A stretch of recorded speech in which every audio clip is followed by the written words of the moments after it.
Nshuti bakunzi bacu turabasuhuje amahoro y'Imana bane namwe. Uyu munsi ni umunsi udasanzwe wa munsi tujya tubagezaho biganiro n'ubuhamya butandukanye. Uyu munsi turi kumwe n'umukozi w'Imana umutumirwa wacu. Umutumirwa wacu turi kumwe rero uyu munsi afite ubuhamya budasanzwe. Buryo yabanye na Nyabingi, buryo yaje guhuma, afite ubuzima bukomeye cyane bushobora kwigisha we mu Kristo, nawe muntu ushaka kuyoboka Kristo. Imana idufashe cyane, reka tumuhe ikaze. Murakoze. Nitwa Muhima Jean Baptiste, ni umugabo ufite umudamu n'abana babiri. Imana ishimwe, ndashima Imana rero kubwo ubuzima nagiye nyuramo ni bwinshi cyane, ni ubuzima bugoye, ntabwo nari nzi ko nabangize kurwenda ku rwego ndi uyu munsi, ariko aho mbaye ngeze mbaza nshimiye Imana. Rero ngewe uri ahangaha imbere ya kamera nitwa Muhima Jean Baptiste, navukiye mu miryango itubaha Imana. Iwacu ni mu karere ka Karongi, navutse gutyo nisanga mu miryango itunze za Nyabingi, ibitega, nyine ibintu by'Imana nyine za gakondo za kera muzi namwe. Rero nibonyemo gutyo, ndibuka ko navutse mbone iwacu hajyaga havuka umwana w'umuhungu, umwana uvutse wese yagombaga gupfa. Ariko mbere y'uko apfa habanje kubaho ibintu byajyaga biza bikazika mu nzu, tukuba bimwe birazenguruka, tukumva bimeze nk'amadebe bijegera, nyine bikajegera, nkabyumva n'amatwi yanjye, nkabyumva, namara kubyumva bikavuga mu ndimi zitandukanye nyine ntabashaka kumva, ariko bikaza guheka mu Kinyarwanda twumva twese. Cya Kinyarwanda rero byarukagamo, iyo byazaga byahitaga bivuga ati turashaka wenda inka, wenda y'ibara ry'ibihogo, cyangwa se dushaka ikimasa cy'umukara, tugasanga nta gihari, wenda hari irindi bara, wenda bigahita biryanga, byaryanga bikaba ati niba mwayibuze turashaka umwana w'umuhungu. Ubwo umwana w'umuhungu rero iyo byamaga kumusaba nta komante indi yazagaho, bahitaga mutanga ati nimumujyane. Ubwo kayishi byazaga mu masaha ya saa 8, masaha saa 10 umwana baga yapfuye. Tukatuva tumugwa umwana arapfuye, bakagenda bagashyingura, hashaka ikindi gihe bikonyeka saa mwana bikongera agapfa.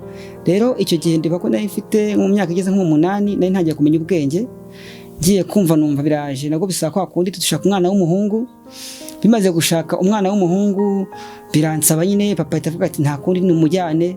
Ndagenda ryama, nese mfatwa n'ibitotsi, icyo genda byibuka, nafashwe n'ibitotsi ndazikama, ndasinzira. Maze gusinzira, ubwo icyakurikiyeho nuko hahise haza inzoka ndende zinyizingiraho. Iyo nzoka nge sako nayibonye, ariko ababyeyi banjye baraje basanga yinzingiyeho, barataka ngo ntabwo agiye kwicwa we n'inzoka. Noneho ya nzoka bakimara kuvuga gutyo, papa wese abanga inzoka mwizingiyeho ntabwo agipfuye. Bavuze ngo ntabwo agipfuye, ubwo naje gukanguka ngewe inzoka itagihari, bavuze impundu nyine barishima ko ntagipfuye. Ariko naje gusanga atari umugambi wa Satani, ahubwo ari umugambi w'Imana, kuko Imana izi ko nza umukozi wayo mu gihe nk'iki ngiki. Rero aho hantu naje kuhava, aho hantu muri iyo minsi haje kubaho igihe kiba kirekire, mama na papa baza gushwana, kuko izi Mana akenshi abantu bazitunze nta mugisha ubamo, nta mahoro haba, nubwo baba bafite ubutunzi bwa mirenge, ariko birangira burangiye. Urumva twa dufite ubutunzi, twa tumeze neza, abacu bari bakize, banezerewe, mbona ari umunezero, mbona ari ibyishimo. Nanjye mvuke mu muryango kizimeze neza, mbona ari ibyishimo, ariko ari ubutunzi twahawe na Satani. Navuga ko twahawe na Satani, kuko ntago navango ni bundi buryo. Muri iyo minsi ndabyibuka papa yaje kujya gucirira ngo ibindi bigirwamana mu Bugande. Yagiye kucira mu Bugande, avango ni ibigirwamana bindi bikaze bizama ubutunzi buruta bwa bundi. Arabizana, amaze kubigeza mu rugo. Uwo munsi bari bababwiye ko ngo umuntu ujya kubizana bamengo nijoro ikintu baza kumva, barabago babiri bari baturanye, ngo umuntu uza kumva ikintu nijoro akangutse kimukanguye agenda gifata kingize mu nzu, nizo mbaraga ze, nibwo bushobozi bwe, nibwo butwari bwe, niho azakura ubutunzi. Rero yarabyutse yumva ngo ikintu kimwe kirasakuza cyane mu rutoki, asohotse asanga n'ingwe. Ni inyamaswa ikaze wese atapfa kwisukira. Yagezemo, yasotse agiye kuyavuga ati ngo nicwe n'ingwe nzicwe n'umupanga, kuko bari babwiye ko bati utazabifata umwe muri mwe azatemagura undi, mwazicisha undi, nuko bizagenda. Byarangiye nyine yirukansa arayihunga. Undi nawe ngasohotse, nawe bukeye nasohotse nawe agiye kureba asanga harimo inzoka, we nawe arayihunga. Baje guhura nyine baratemagurana, nyine ko bajyanye gucisha ya Satani yabo, baratemagurana. Ngo gutemagurana, ndibuka umugabo yatemye papa yuri igiti amutemagura. Papa aza gukizwa nyine n'ubuyobozi, ariko ajya kwa muganga. Avuyeyo bwa butunzi bwe nyine urumva bwatangiye kwangirika.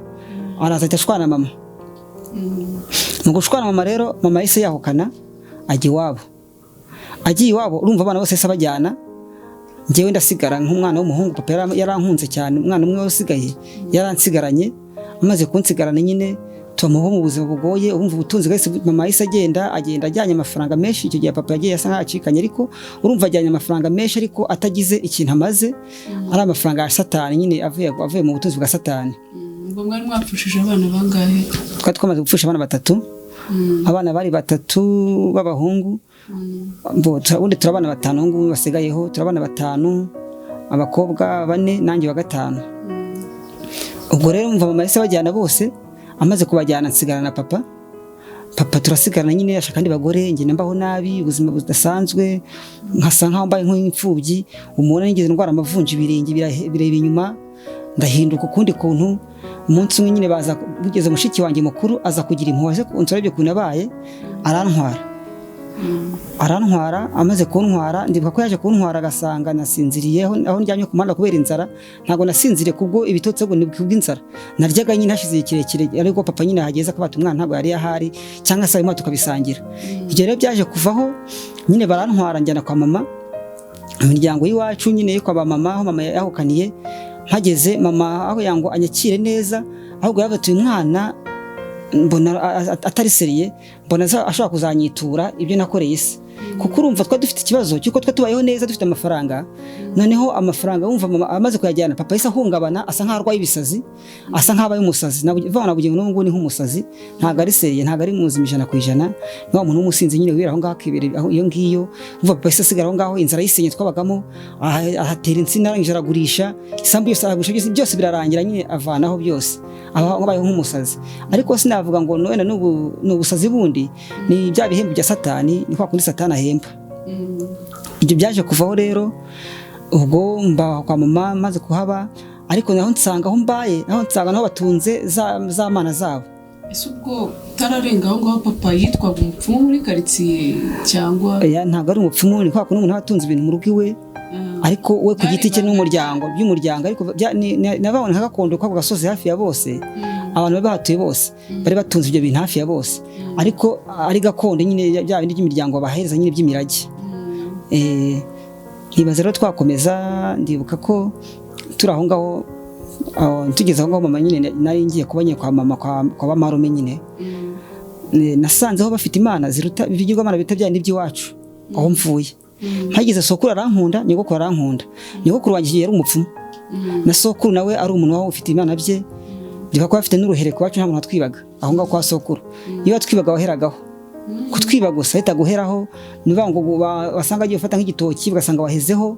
Rero aho ngaho ibyo byo guheraho cyane nanabivugaho cyane, abantu benshi byibazaho ngo uruhereko ni iki, rumeze rute. Akenshi uruhereko ntago ari ikintu bapfa kwitugaragaza, navuga ngo ni nk'amahembe cyangwa se ibitega bakoresha nyine za mana zabo by'umumaji, ariko nta nubwo banahezeho burya. Ntago uhera nkuko babyibwira, ahubwo ni kwa kundi uzamura ikiganza ugiye gufata ikintu, wagifata wareba yuko usanga nk'inzoka. Wahasanga inzoka ugatugwa igihumuro bati iramfata, wagira ngo ngusubire inyuma ukahasanga iyindi wenda, ugatugwa igihumuro ugahera aho ngaho ugahera hahandi. Ubwo biba bihari koko inzoka uyireba ariko nta wundi ushaka kuyibona. Ni nayo mpamvu ni njye nyine bibona wakoze icyo cyaha. Ni ukuvuga ngo ni imyuka mibi nyine, ntago ari ibintu bigaragara amaso ya buri wese. Niyo mpamvu baza batira ibintu kayahezeho, ariko warwaye ihungabana, warwaye igihumure nyine uhera hahandi. Nuko byabaga bimeze. Rero ibyo bintu byarahabaye iwacu nyine, sokuru arankunda, nyogokuru arankunda. Nyogokuru akayambwira ngo azandaga impano ze, mugenzi akorwa impano yanjye ngo nubwo mbona wabamo ngo mbona uzabisigarana. Nyine umva ari umupfumu yashaka kundaga impano y'ubupfumu nka umupfumu, nkagendagura nk'abandi bose. Sokuru nawe arankunda, banga uyu mwana niwe tubonye umuryango wakorereza imana zacu, tukamusigiza Nyabingi ibintu bitega akabikorera, n'ibi byose nkabimuraga byose. Ubwo mwarasurwaga cyane, abantu baza kuraguza cyane, bakanamuzimana, bakazana amahene, bakaza kutuzimanira nyine, twaryaga neza ibintu bazimanye nyine kwa nyogokuru, tukaba tubayeho neza mu ndi buryo. Urumva rwo namvuye kwa data ngiye kwa banyogokuru byara mama, umva ho hari ubutunzi burenze ubw'iwacu, babayeho neza cyane, kuko bari baranditse izina byari binazwi. Na n'uyu munsi imiryango yacu, umuryango urazwi ko byari ariko byari bimeze. Aho hantu narahabaye rero, ubuzima bugoye, navuga ngo njye ntabwo bwiza bunezeza nubwo twari tubayeho neza, ahubwo njye nahababariye cyane kuko aho hantu niho nasonzeye, niho nabereye impumyi, aho hantu niho nambariye ubusa, aho niho naraye mu ishyamba, kuko ndibuka neza yuko aho hantu bamaze kubindaga njye ntangiye kujya gusenga.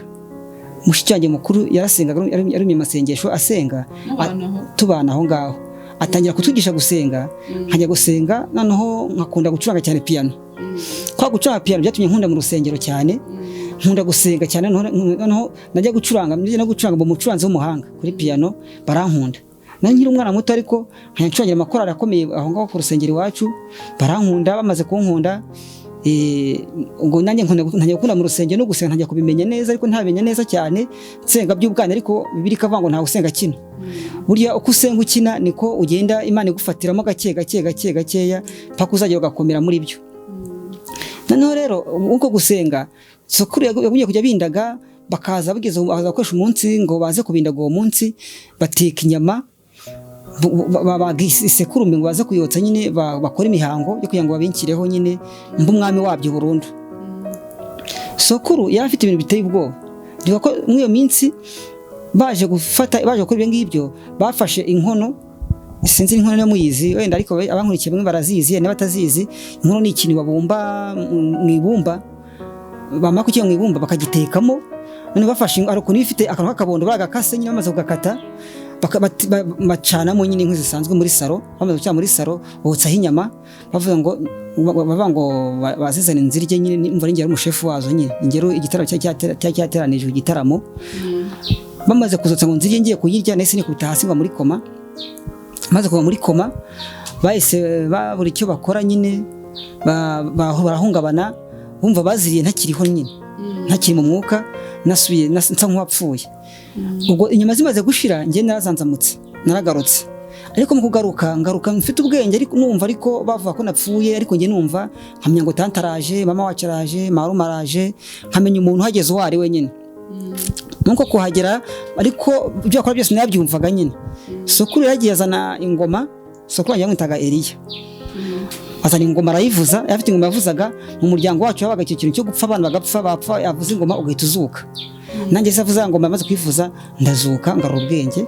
Maze ngarura ubwenge aravuga ngo ndarwaye asima. Ariko asima ni indwara abantu bankurikiye, ntabwo asima ari indwara ifata umuntu ahita apfa muri koma, ahubwo ni indwara ibuza umuntu umwuka. Ngiye naburaga umwuka nkapfa kuko napfuye, bakanambika, abantu bakanahurura.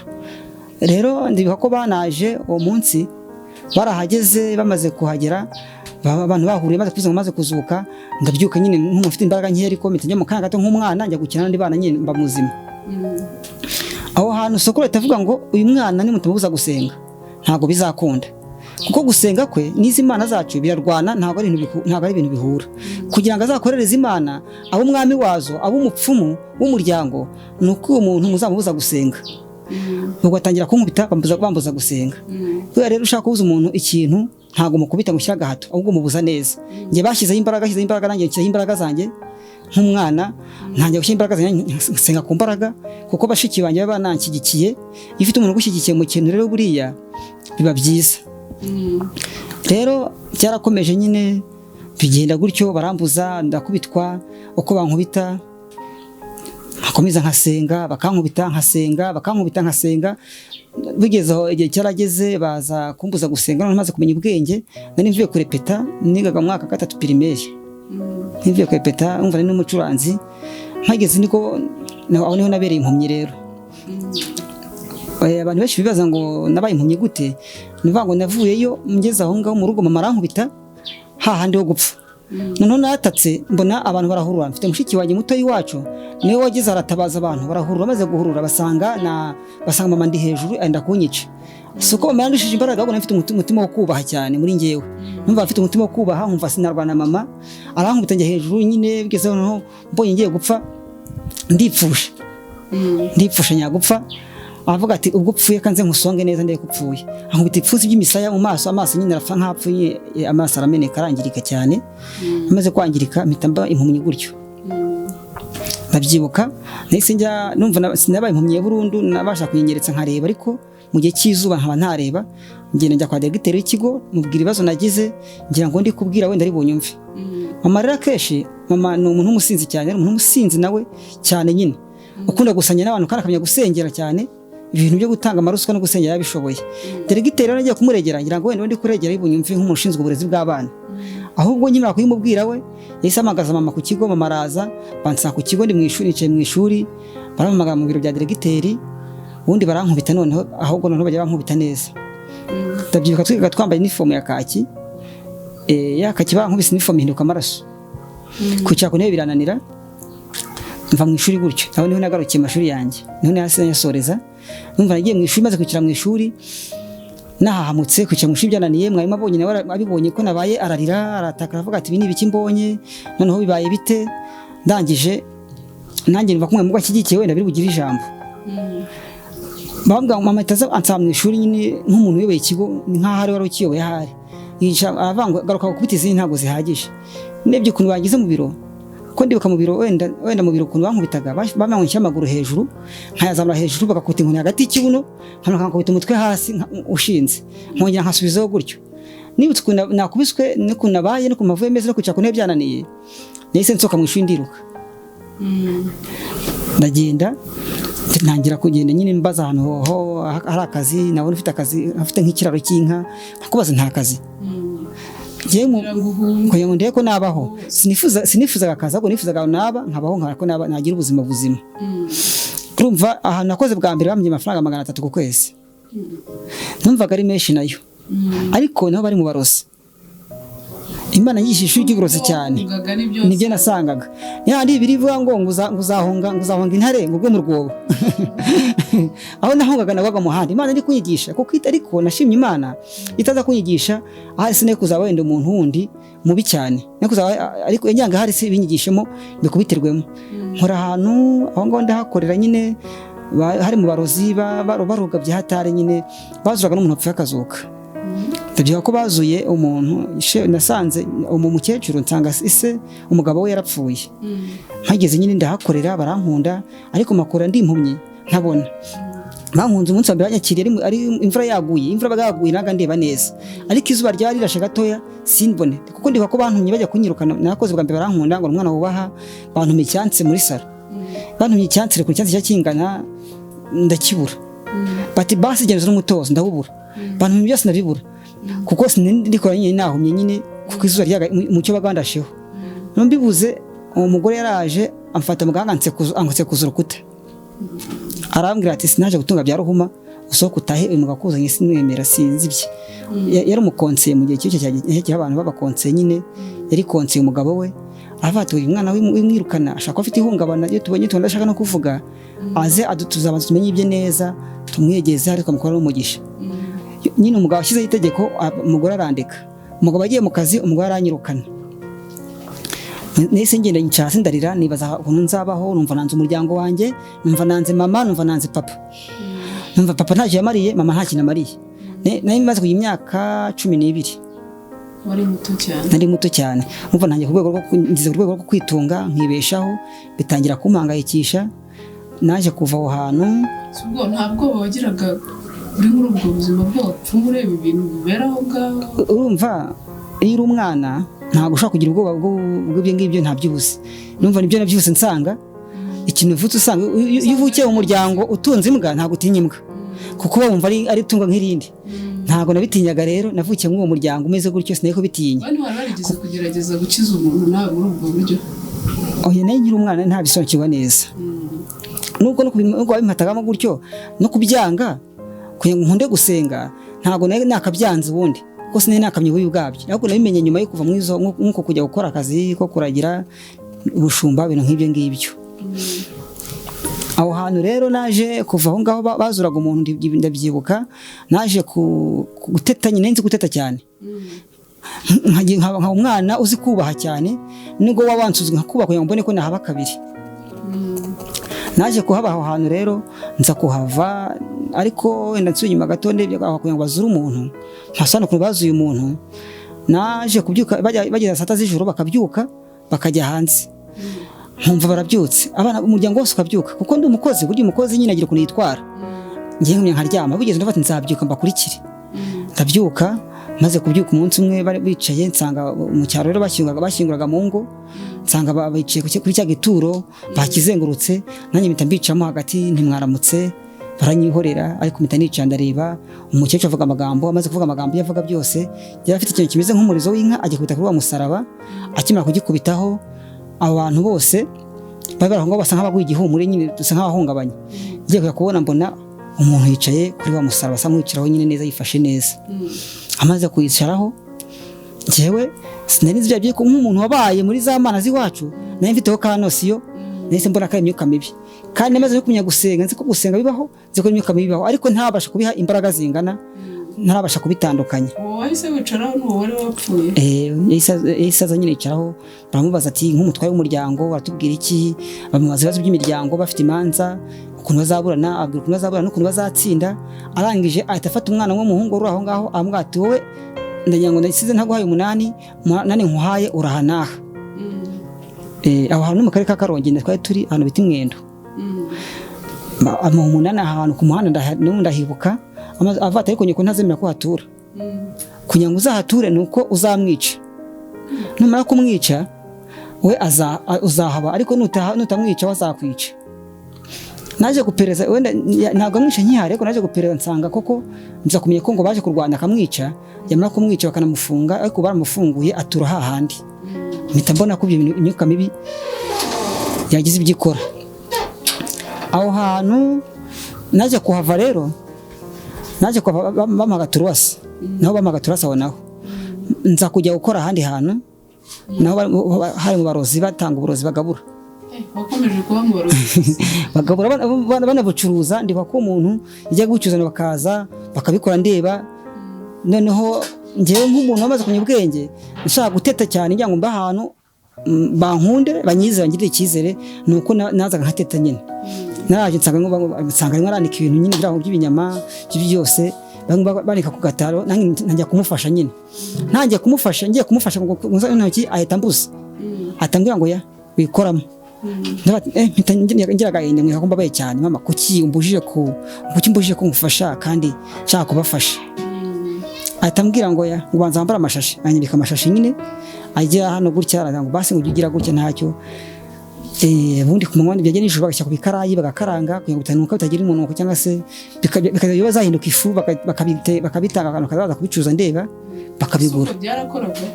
Byarakoraga ko baza kubigura, ndabyibuka yuko rwose nk'abakecuru nk'abandi baje kubigura ndeba akabagurisha ndeba.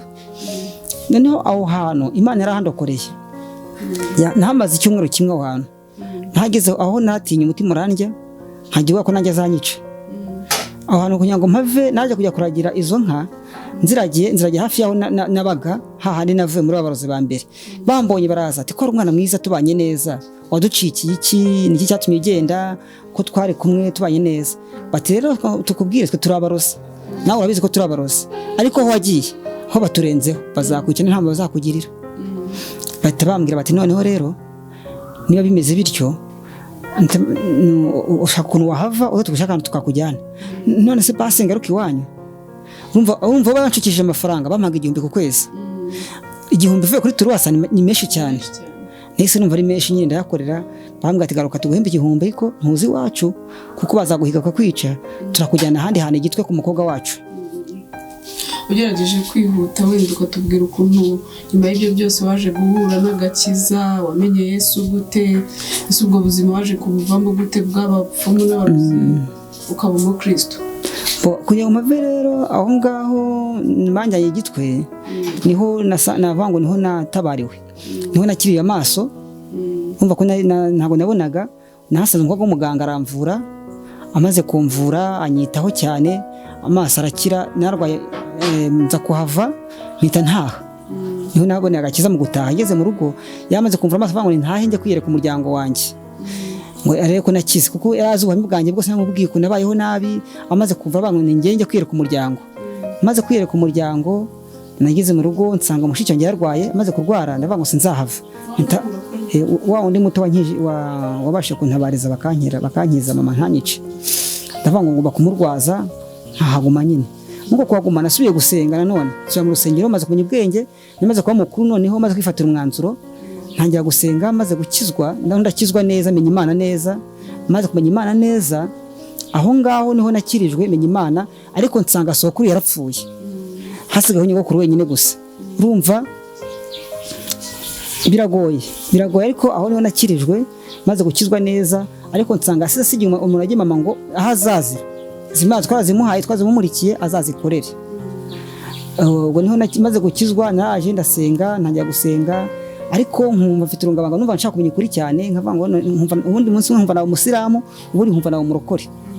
Ariko kuko nabaga mu muryango wanjye w'abasilamu, nkajya n'inshuti z'abarokore, inshuti zanjye zaganjije umuryango wanjye, bituma nkizwa cyane kurutaho.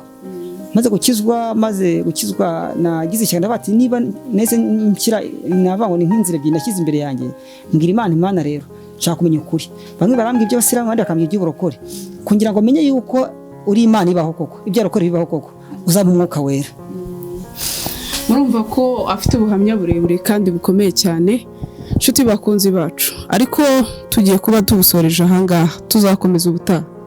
Tuzakomeza ubutaha, tubwire inzira y'agakiza, tubwire ukuntu yaje gukorana n'Imana, tubwire nuko uwo mwuka wera yaje kuza mu buzima bwe n'icyo yamumariye. Murakoze cyane. Murakoze, Imana iha umugisha, naho ubutaha tuzakomeza turi kumwe, ndahari.